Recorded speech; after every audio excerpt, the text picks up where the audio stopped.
প্রথমত বলে রাখি আপনাদেরকে, শরীর সুস্থ রাখতে গেলে যেমন স্নান করেন বা ইত্যাদি করেন, যেমন নিজের শরীরকে সুস্থ রাখেন, তেমন ঘরকে সুস্থ রাখতে গেলে সবসময় পরিষ্কার পরিচ্ছন্ন রাখতে হবে। প্রথমত বলে রাখি, আপনার ঘরের অগ্নিকোণে যদি কোনো জলের কাজ হয় তাহলে কিন্তু আপনার পেটের সমস্যা হতে পারে বা আপনার পরিবারের কারোর কোনো পেটের সমস্যা হতে পারে। এবং দ্বিতীয়ত, যদি আপনার বাড়িতে কোনো খারাপ ঘড়ি পড়ে থাকে বা এইরকম কোনো জিনিস থাকে যেটা অনেক দিন ব্যবহার হয়নি বা ভবিষ্যতে ব্যবহার হওয়ার কোনো সম্ভাবনা নেই, যদি এমন কোনো জিনিস থাকে অবিলম্বে সেটাকে সরিয়ে দিন, নাহলে আপনার ভাগ্য সহায় হতে কিন্তু পথে বাধা সৃষ্টি করবে।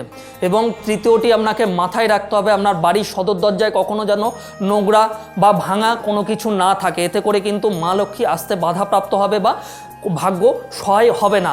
যদি সম্ভব হয় আপনার বাড়ির দুই সাইডে দুটো স্বস্তিক চিহ্ন এঁকে রাখুন, এতে করে খুবই শুভ ফল আপনি পাবেন। এই ধরনের ভিডিও পেতে অবশ্যই চ্যানেলটিকে সাবস্ক্রাইব করে রাখবেন। ওম নমঃ শিবায়।